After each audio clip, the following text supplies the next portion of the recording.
Maybe?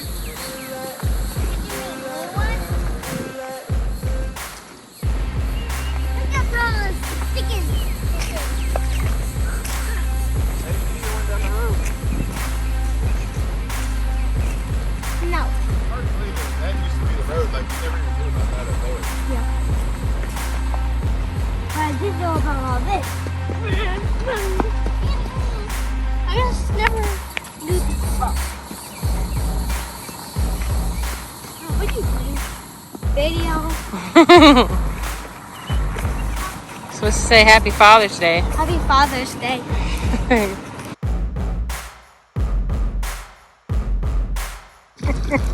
Put it out. Hurry.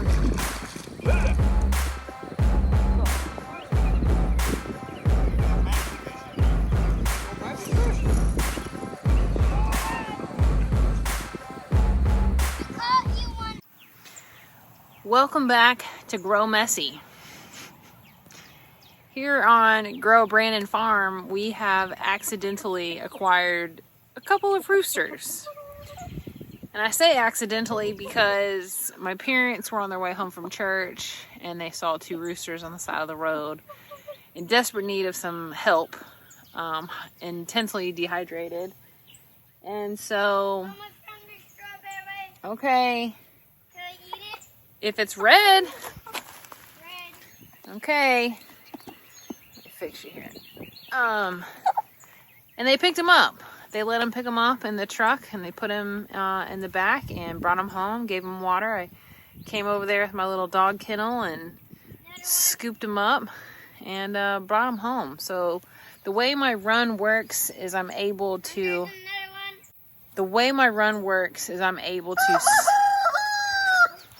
am I talking? Hank? Oh, Hank. Hey. Hi. I'm able to split my run. So these roosters, I call them Hank Williams. I call them Hank Williams.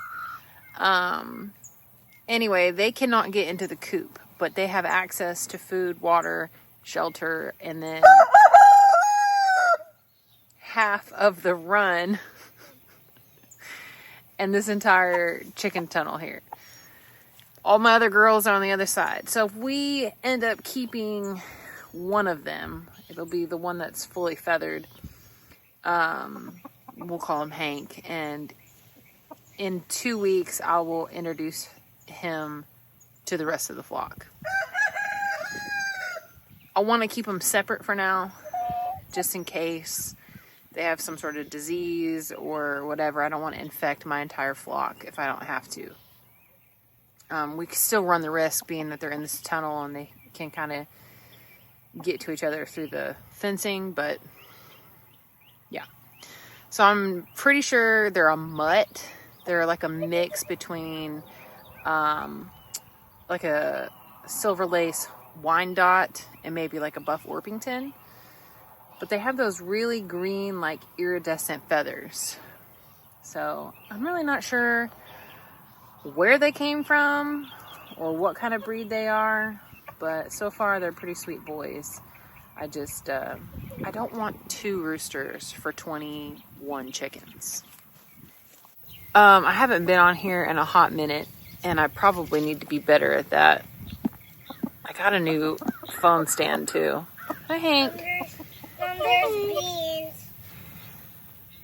We'll pick them. But we recently lost a chicken. We lost Ringling. She was a salmon Faverol. She was Ringling. She was named after, the bearded lady. She had a muff.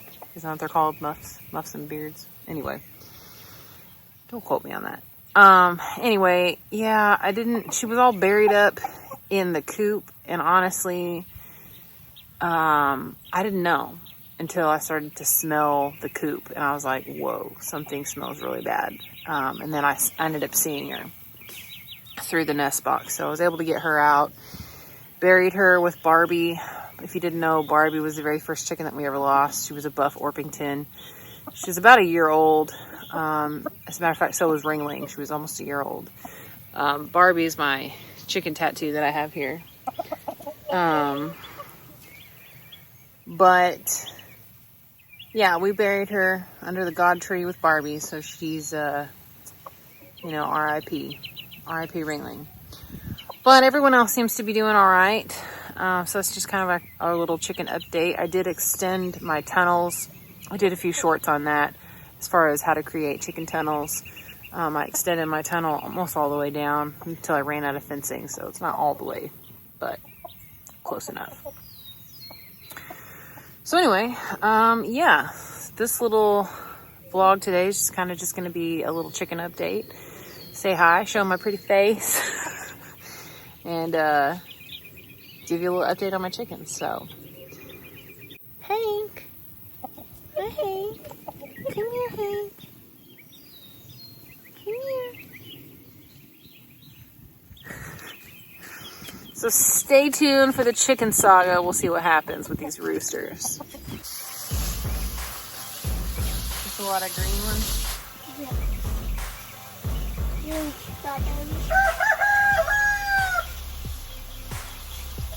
I know, Hank.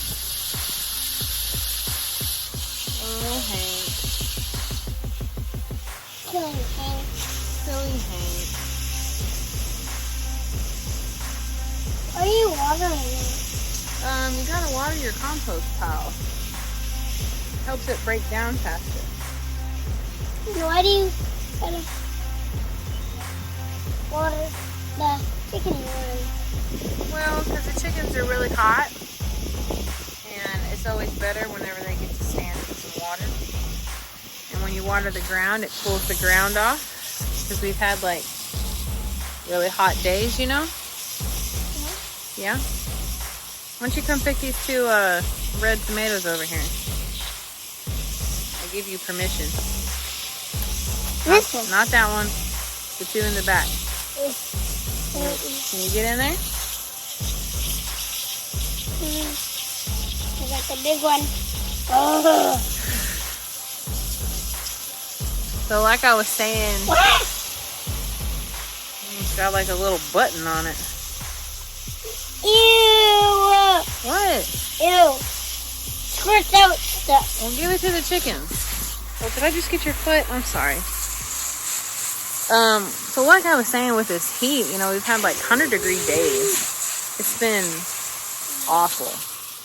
So one way to keep your chickens cool, well, a couple ways actually, we put fans in the run. So I turn the fans on for during the day. I'm washed. And I turn them off at night. No. Yeah. Don't eat that bottom part. I might need to cut that off. Yeah, let me see that. So what was I saying? With 100-degree days, here. You can put fans. We just turn them off at night. We don't let them run, all the time for a couple of reasons. I don't want to pay for the electricity for it. And two, they don't really need it at night. It cools down enough, I think.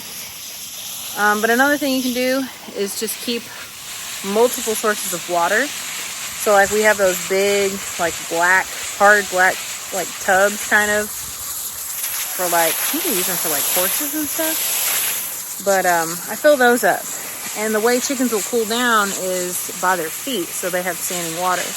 My mom, she just uses like one of those boot, like trays that you take your boots off and you put it in a little black tray. She'll fill that up with water. So we're just enough to where those chickens can stand in it and they can cool off some. But yeah, so making sure that they've got air movement and making sure that they have multiple sources of water, always the best thing for them. And like I was saying earlier, I like to cool off their run area. So I will just soak the chicken run in places, not the whole thing, because that just introduces like flies and mold and stuff. I don't want to do that. Chickens, man, they struggle with this heat. I struggle with this heat. Hey. Don't be nice. Show them the roosters. Well, I'm going to talk to them. You going to tell them hi? Yeah. Can I turn that around? No. Why? Hi. Hank. Hi, Hank. When they don't know you, They don't know me. they know me. I saved their life. They better know me. Mom, look at Hank. Yep. He's right up there. I know. Hi, Hank. Hi. Are you a good boy, Hank? And which one is that one again? Bobby. Hi, Bobby. Like Bob. Yeah. You okay? Yeah. There's some broody chickens in there.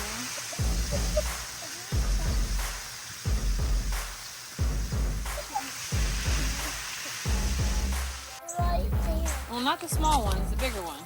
It's kind of lower in the middle. Yeah, that one. You just gotta, it's okay. You're alright. That's his heart. Yeah, they're a little pokey. You just gotta kind of pinch it off at the top.